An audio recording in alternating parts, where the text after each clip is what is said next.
days have been getting harder, falling apart. It seems like love isn't getting stronger between our hearts.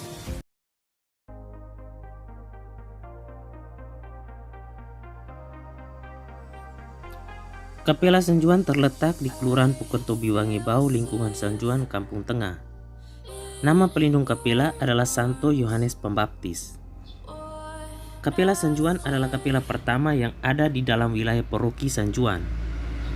Seperti halnya Santo Yohanes yang membawa jalan pertobatan, kehadiran kapela Sanjuan memiliki kesamaan dalam hal sebagai jalan pertobatan. Patung Santo Yohanes Pembaptis yang berada di Kampung Tengah ditemukan lebih kurang pada abad ke-16. Pada abad ini datanglah bangsa Portugis ke Flores, berlayar dari Malaka dengan kapal-kapal layar. Dalam perjalanan yang panjang, terjadilah sebuah musibah di perairan Laut Flores, di selat sempit Larantuka.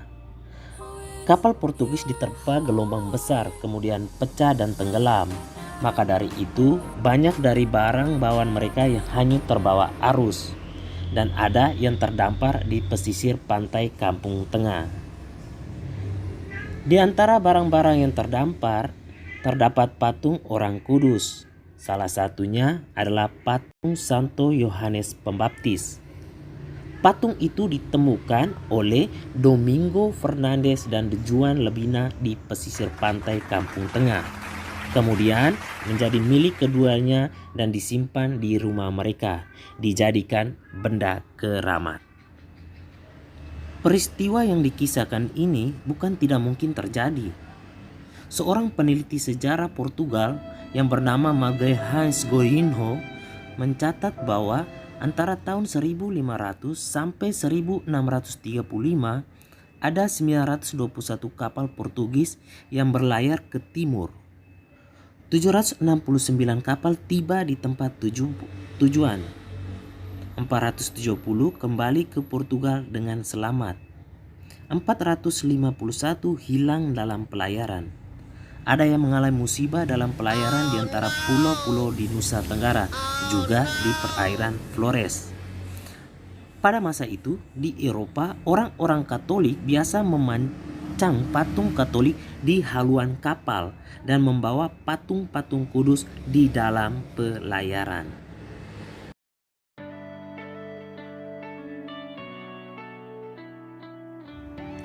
Berjalannya waktu, orang-orang Portugis yang datang ke Kampung Tengah melihat patung-patung yang tersimpan di rumah Domingo Fernandes dan Juan Labina. Lalu mereka mengatakan kepada orang Kampung Tengah bahwa patung yang berada di rumah Domingo dan Juan Labina adalah patung orang-orang kudus. Ada patung Santa Maria, paderi-paderi Dominikan, dan patung Santo Yohanes Pembaptis. Semenjak itu, orang Kampung Tengah mengetahui bahwa patung-patung yang mereka temukan itu adalah patung orang kudus. Patung Santo Yohanes Pembaptis yang merupakan perintis kedatangan Yesus Kristus adalah patung yang paling besar di antara patung-patung yang diketemukan. Dan masyarakat Kampung Tengah pada waktu itu menganggap patung Santo Yohanes Pembaptis memiliki nilai yang mistik dan keramat. Setelah mengetahui patung tersebut adalah patung orang kudus, maka dalam perkembangannya pada tahun 1820 patung Sanjuan disimpan di dalam sebuah tori milik Domingo Fernandes dan Juan Lebina agar menjadi sarana doa bagi masyarakat Kampung Tengah.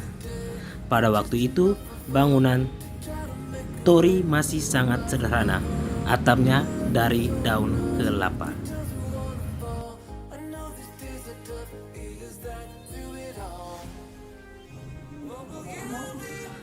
Santo Yohanes Pembaptis yang juga dikenal dengan nama Sanjuan hadir mewartakan seruan tobat mendahului juru selamat.